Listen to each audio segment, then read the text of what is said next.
So friends, as we discuss the story directly now against the background that I have presented to you regarding the reality in Russia in the 19th century with respect to the social contradictions, the social clashes, the social distancing between the upper and the lower sections, then place the story there and realize for its value, for its worth in literature.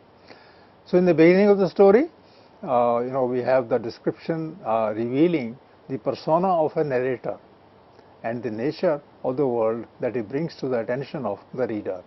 So this is the first thing, the first point that we will discuss about the role of the narrator. Who is narrating the story? I may raise this question to myself, and what's the answer? If you have read the story, or if you are going to read the story, then keep in mind that the question of narrator will definitely emerge. Generally, so far as the discussion goes, the definition goes, the narrator is one who is in fact have a story in his mind, and that story begins at one point of time and ends at another point of time, and there are comments of the narrator, and those you can differ with those comments, you can also agree with those comments. It depends on your approach to life, but then the narrator does not hide his opinion.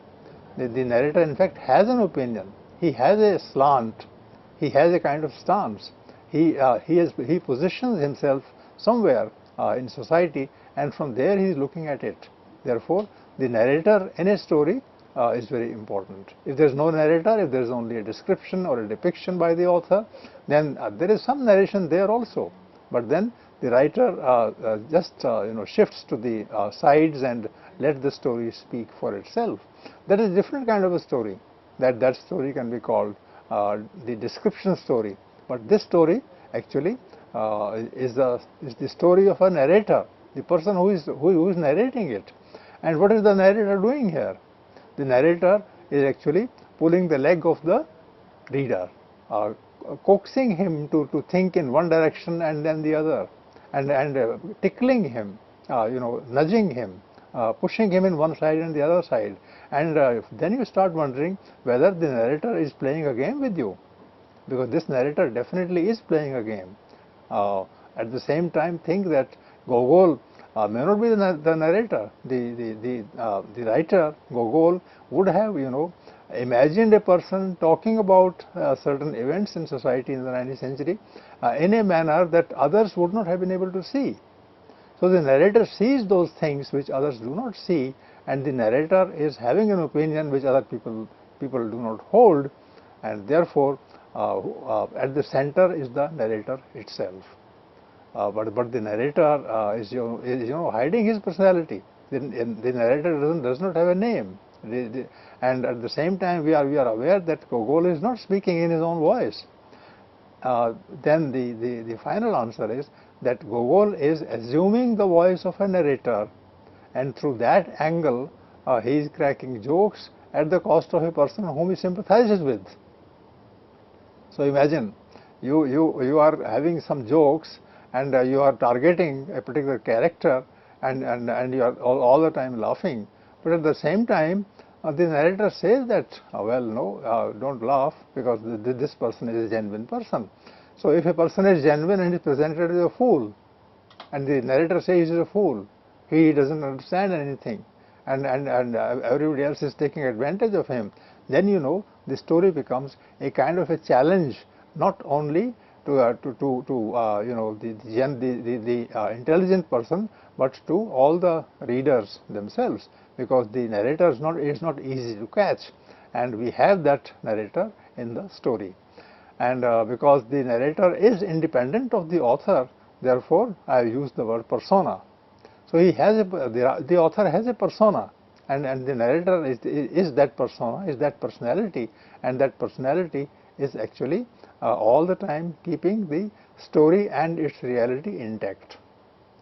So the reality is there, but it is seen by the narrator, and narrator is not serious. The narrator appears to be all the time joking, and he is joking about something which is genuine. So how can he joke about something which is genuine? How can you laugh at something which is violent, bad, which creates a sense of hatred, disgust in you? How can you laugh?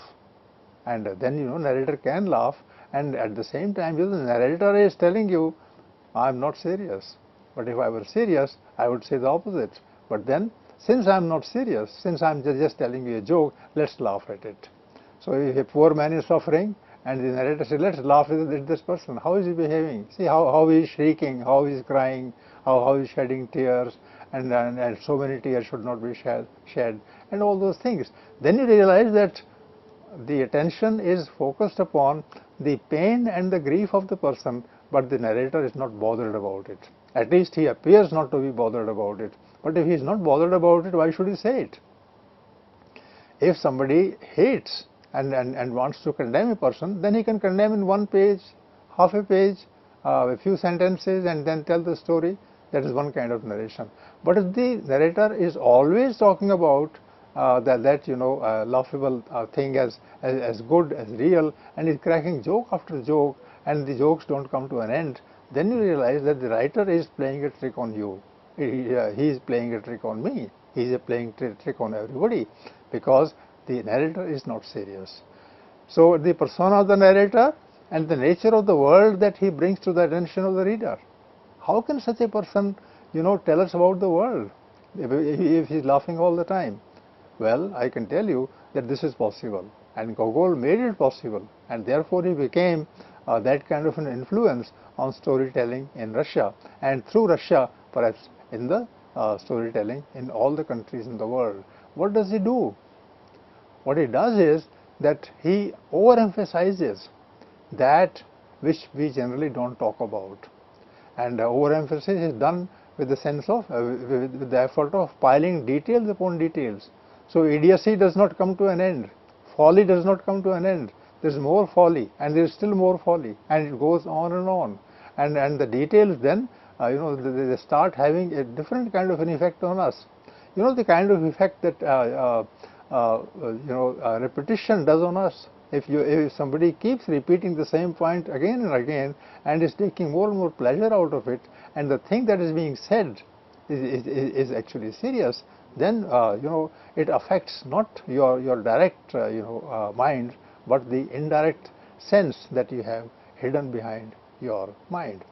So for this to explain, there is no better way than to read a few sentences and then see how the narrator is handling his matter. He is handling his details, and those details actually relate to the life in Russia, life in the Russia of the city in the 19th century. This is how the story begins.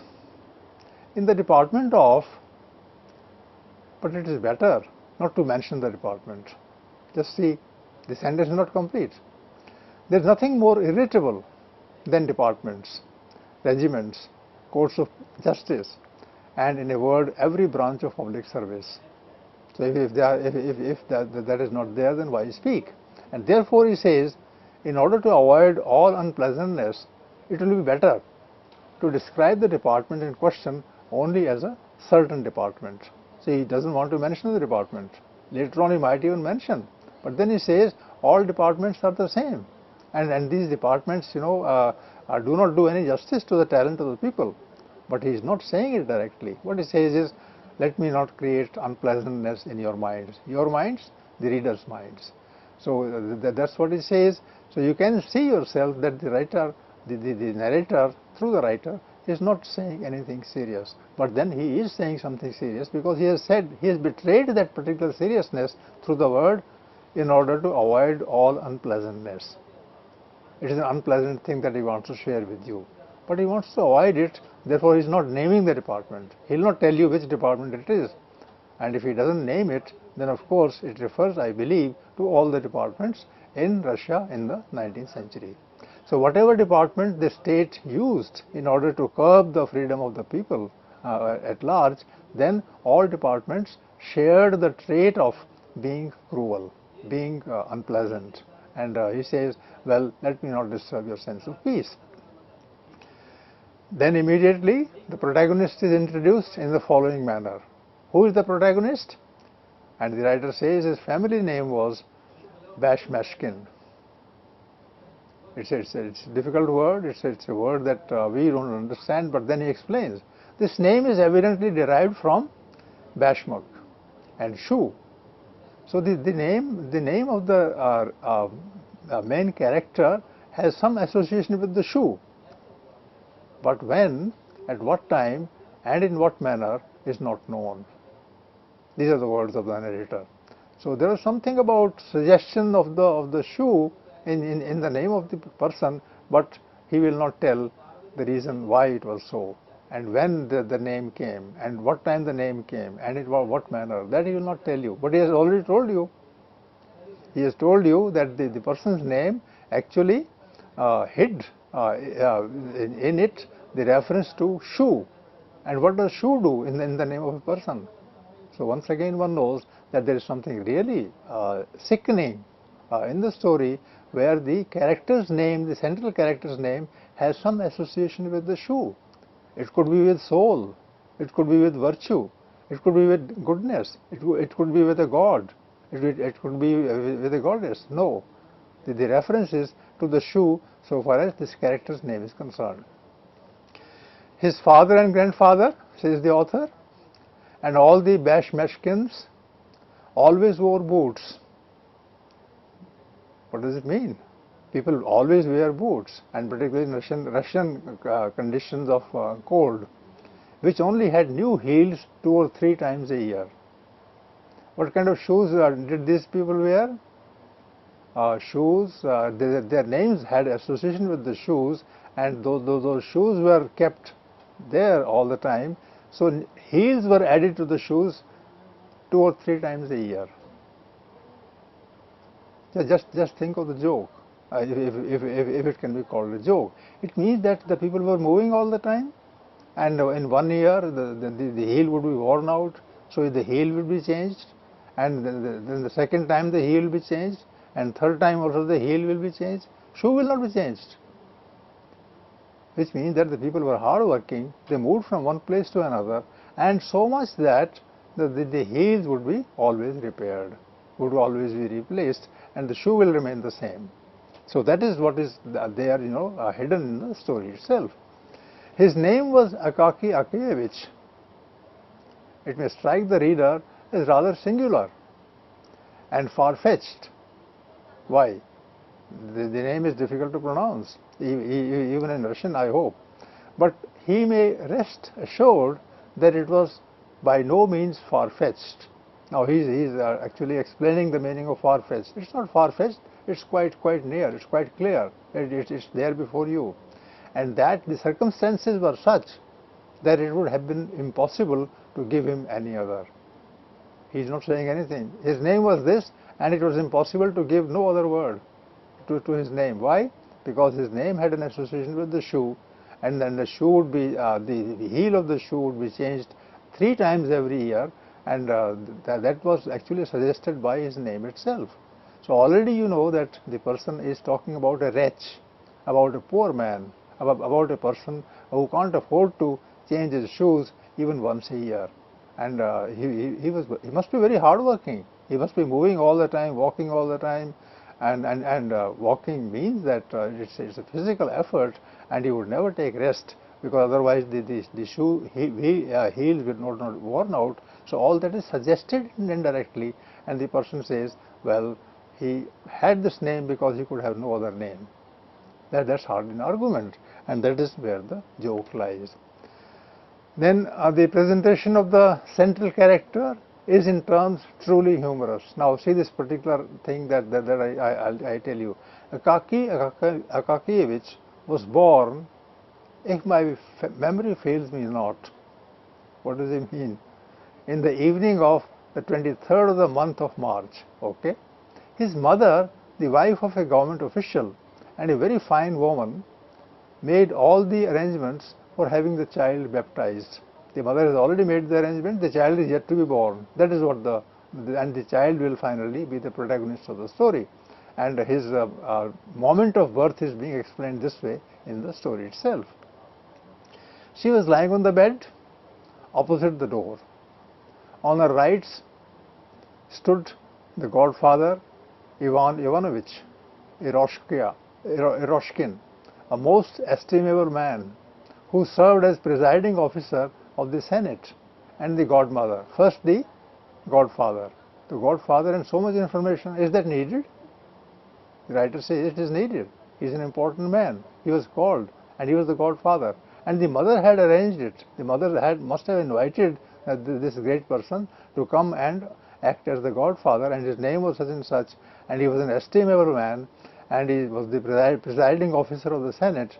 And then the writer talks about the godmother. Who is the godmother? Anna Seminovna Bialobrushkova. What a difficult name to pronounce, but that she must have been also a very influential person there in society. The wife of an officer of the quarter and a woman of rare virtues.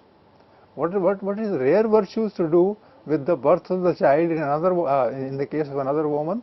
Now these are the questions that the writer wants you to consider. That people were known by their company, people were known by their station, people were known by the influence they wielded in society, and that the women had to arrange also the birth of their children in the presence of important people in Russia at that point of time, because that was the only reason why the children would have some sense of attention from the other people, from the neighbors, etc.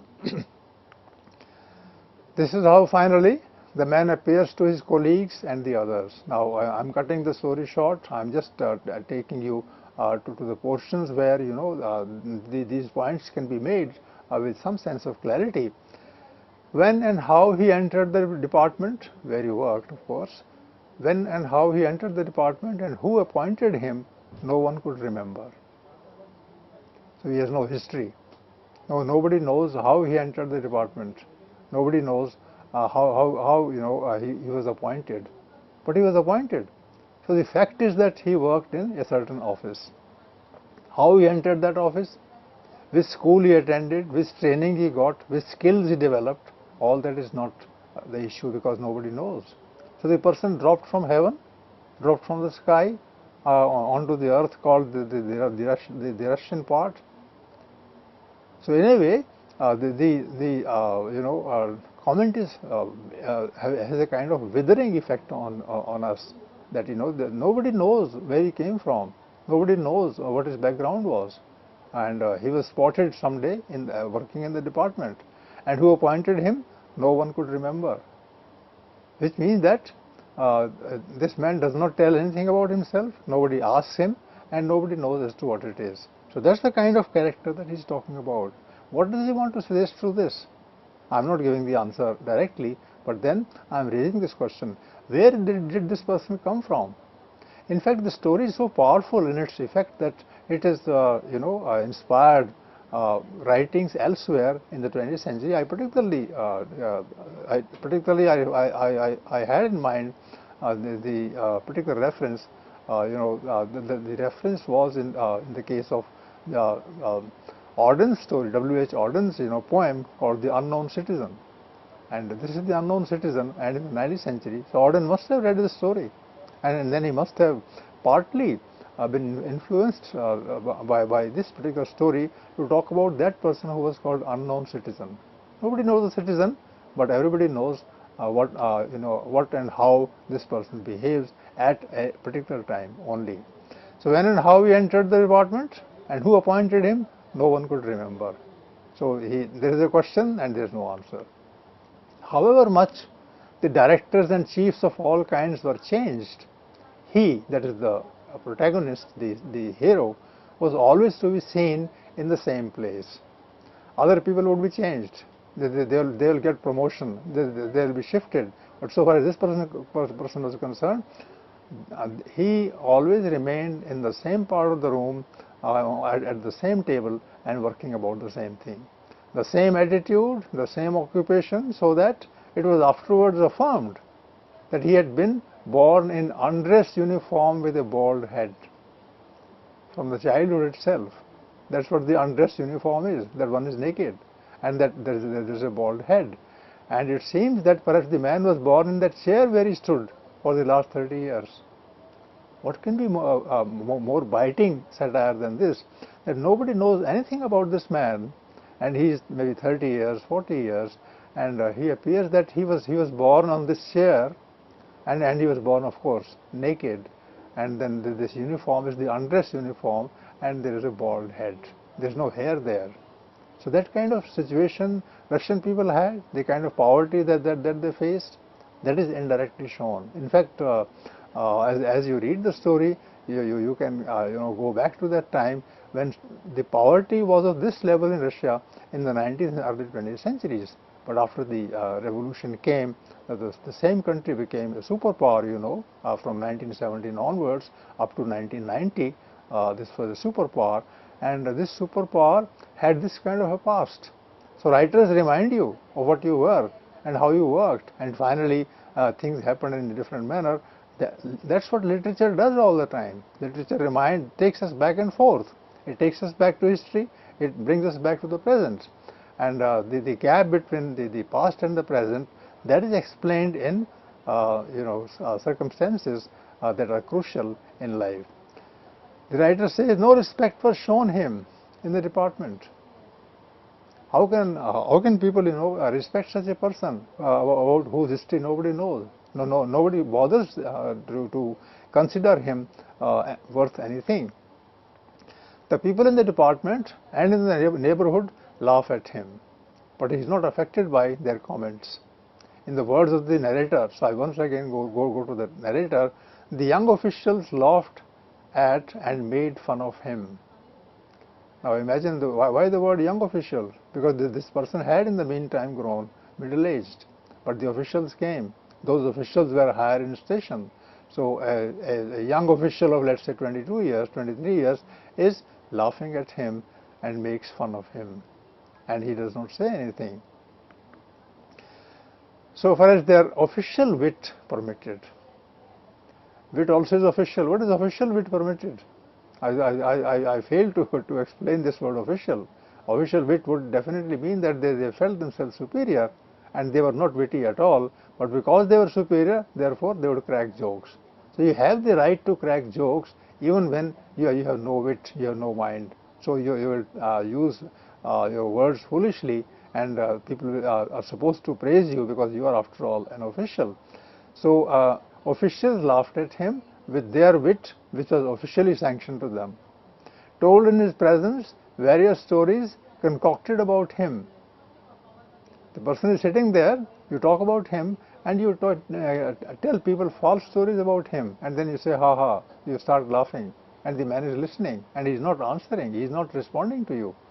So what kind of a situation is the hero of the story placed here, and how everybody laughs at him and builds, invents stories about him, and the man says nothing. And about his landlady, an old woman of 70, declared that she beat him. This is a story that these people will concoct, will invent there itself, that a landlady was regularly beating him all the time. Was there a landlady? Nobody wants to tell or ask, but they say that this person has got regular beating from the landlady. Asked when the wedding was to be. So when the wedding would happen in his case, and strewn a bit of paper over his head, calling them snow, which means the landlady was misbehaving with him. The landlady beat him up. The landlady, when he was going to wed, then put bits of paper over his head and said, "It is only snowing." And this is how cruelly they are treating this person in the office, and he has no personality. He doesn't enjoy any dignity so far as the behavior of people unto him is concerned, and that's what the character is. Akaki Akievich's job was to make copies of the various documents his office needed for preservation. That's his job. He sits in the office and he makes copies. How do you make copies? You just take a pen in hand, and there is paper before you, and you are just writing down that which is already written. So that's the work he's doing, and he's supposed to enjoy it. And in fact, the joke in the story is that he enjoys it because he likes this work, and he is very persevering In that sense, he is very patient, and he does this job very well with all the sense of dignity and commitment, and he is that way a copier in the 19th century. He was indeed a picture of hard work and labor. So from morning till evening, he is copying documents and he is putting them there, and he enjoys his job, and people laugh at him, and he does not answer them back. He doesn't have the power to, he doesn't have the inclination to, he ignores them, and so far as they are concerned, he of course would say nothing, but so far as unto those people, the man would appear none but an idiot. For the narrator, it would be difficult to find another man who lived so entirely for his duties. It's not enough to say that Akaki labored with zeal. No, he labored with love. He liked his work so much that he loved it. In his copying, he found a varied and agreeable employment.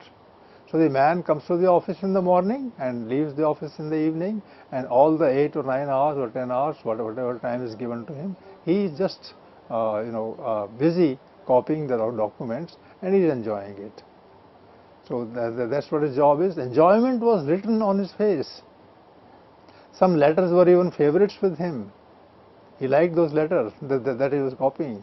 And when he encountered these, he smiled, winked, and worked with his lips, till it seemed as though each letter might be read in his face as his pen traced it. Just see the description. It's a slightly longer sentence, but just see the enjoyment that is being felt by the character while writing certain documents particularly. The serious engagement of Akaki with his work is admirable. That keeps him stuck to his job when the whole world is taken up with a variety of businesses.